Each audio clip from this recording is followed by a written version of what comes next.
Hey yo, what's up YouTube? What's poppin'? Spoiler warning for those who plan on playing through the first game. Please go play it and come back to watch this video after when you get a chance. Just don't leave me hanging here. Also, I apologize, my voice is a bit raspy today, but I'm sure it won't affect the sex appeal of my charming voice. My dad says it's the damn video games, but I don't know, could just be that I'm excited to talk about Final Fantasy 1 Pixel Remaster. And probably because I yelled a lot while rehearsing the script. Due to the excitement of wanting to tell you guys about my experience with the very first game in the Final Fantasy series. Final Fantasy is one of my favorite gaming series and gaming franchises of all time, next to The Legend of Zelda and God of War. But I have something to admit. While I've beaten every mainline entry since Final Fantasy VII, I actually never got the chance to go back and play and beat the older games. And every time I did, I remember just putting the controller down and moved on to playing another game. Thanks to the Final Fantasy Pixel Remasters, which give the older games a fresh coat of new paint, which is available for Steam and mobile phones, I finally had a chance to go back through time and see where everything started for Final Fantasy for myself. And the biggest question I have going into this experience right now is that, is the first Final Fantasy still a good enough experience that modern gamers should go and give this version or any other version of this game a try and invest their hard-earned money and time into this remake of an old classic? Well, keep watching to find out. I know most of you already know the deals for how Final Fantasy feels and plays like, but just because I feel obligated to explain anyways, Final Fantasy 1 is basically a Japanese role-playing JRPG for short adventure game where you slay monsters, level up all of your characters, upgrading your magic and purchasing stronger gear in order to finally face off against the ancient beasts capable of destroying the world. And it is your duty as the heroes of light to venture forth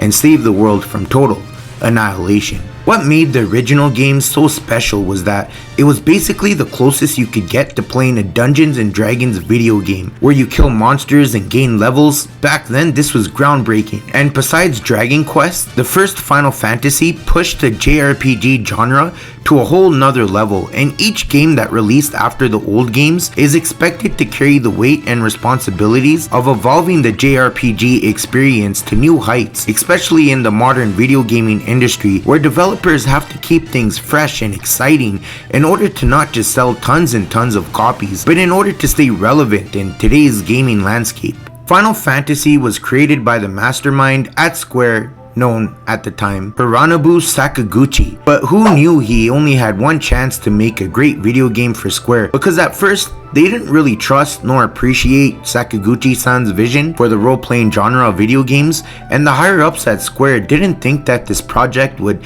end up selling a lot of copies worldwide. But however, thanks to Dragon Quest, another early JRPG adventure game which outperformed and became a massive hit with the Japanese audience, the elites up at Square finally gave the green light to Sakaguchi-san, and after working hard for years, as this game project was his last hope of creating the JRPG game of his dreams, which he always wanted to create. In 1987, everyone in Japan was blown away, and although not too soon after thanks to the North American localization success for Dragon Quest, Square also decided to ship copies of Final Fantasy 1 to North America in the year 1990.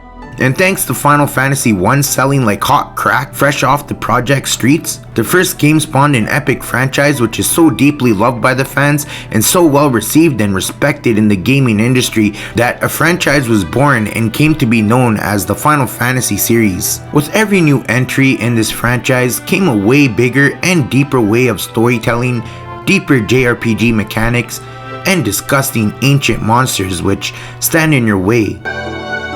New magic spells to learn and new Ultima weapons to find and hunt down.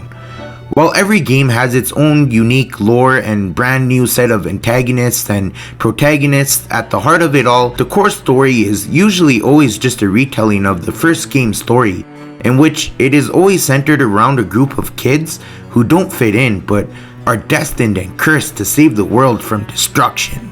Although the Final Fantasy franchise is still continuing on as strong as ever, it did still spawn some black sheeps from the mainline series.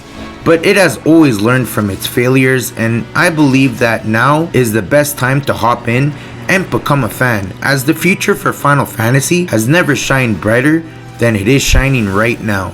Before we continue on, as always, don't forget to subscribe for more awesome gaming content, and aim that holy spell at the like button, and do me a favor, don't forget to share this video with others as well. So right at the start of the game, you have a choice to select the class of each of your custom named characters, and I highly recommend switching the monk for the red mage class, as you can learn some handy spells like teleport and whatnot later on, which saves you time from backtracking. The story of the first game is very simple, but back in the day, I bet the premise of this story really blew a lot of kids' minds away who owned a Famicom or an NES. The 4 heroes of light are prophesied to bring peace to the world by finding all of the 4 crystals, each of which represent and control classic elements like fire, water, wind, and earth.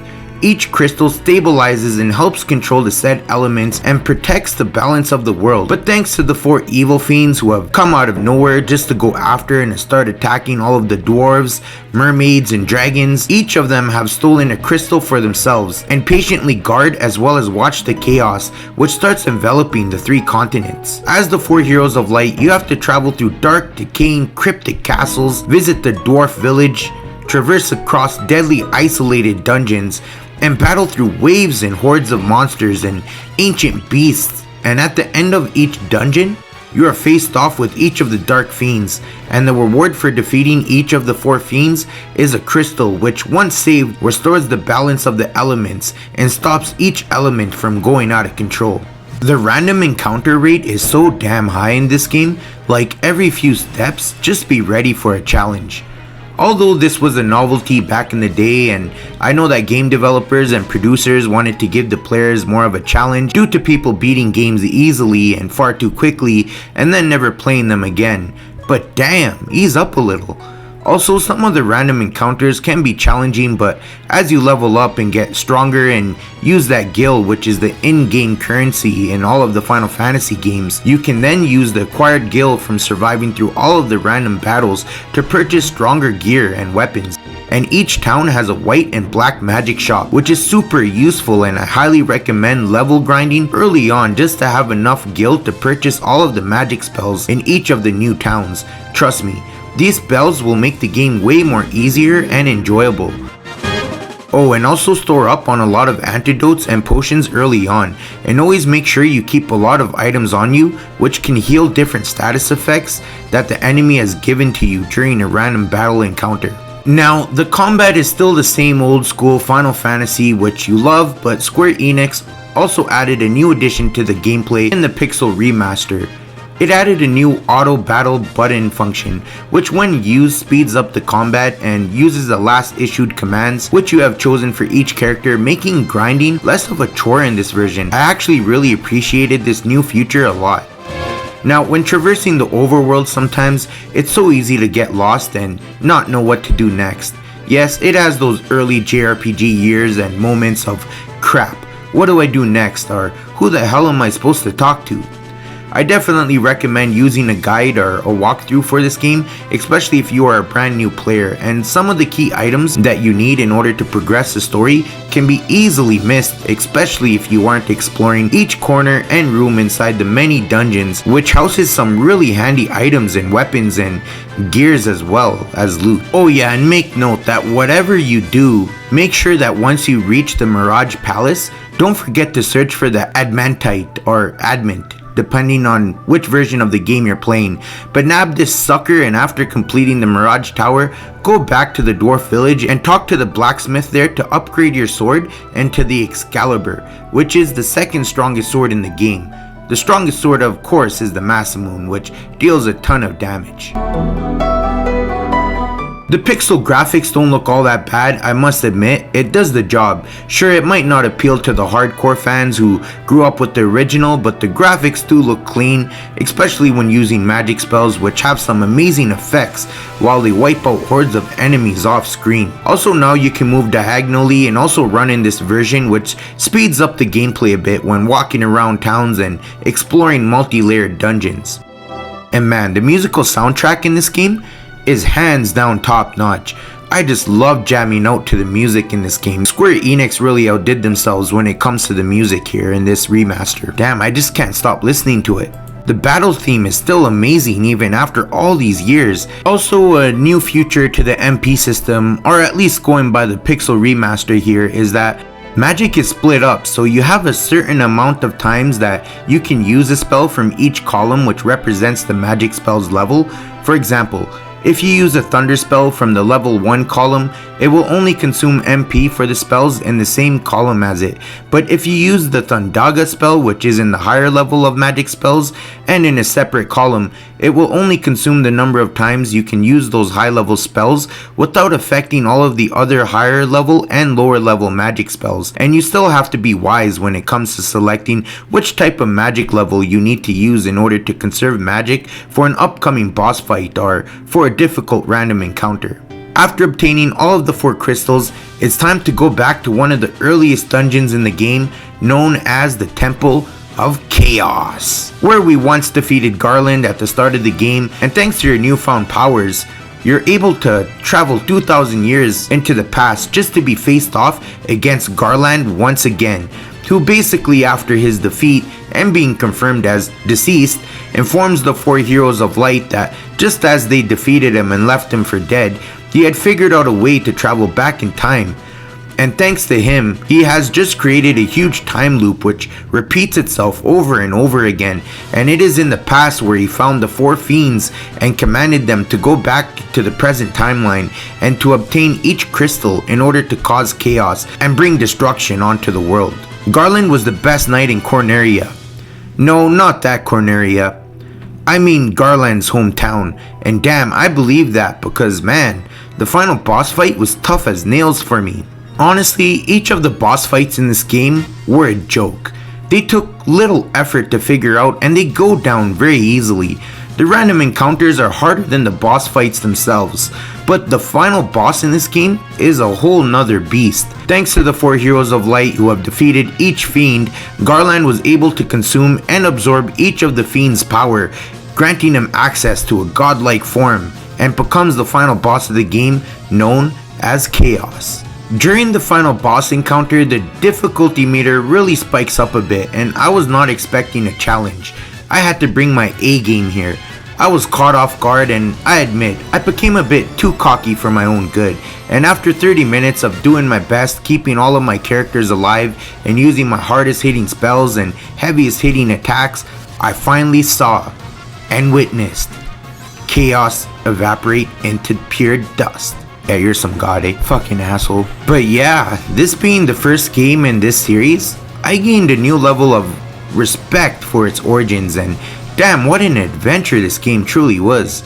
I wasn't expecting myself to enjoy this game as much as I did, and it shows just how some of the older games are really where the heart of the franchise really lies. And in fact, game developers today still go back and replay the classics and then reuse what made those games so special and implement them into the new games with a modern twist.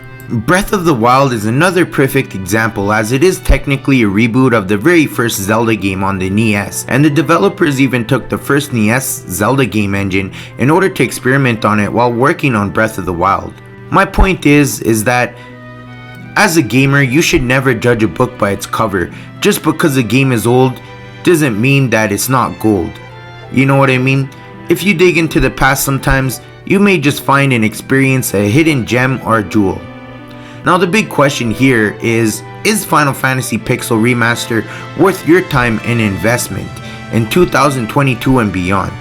Well, that depends. The first game is very archaic when it comes to trying to figure out what to do or where to go next, and the story isn't anything amazing.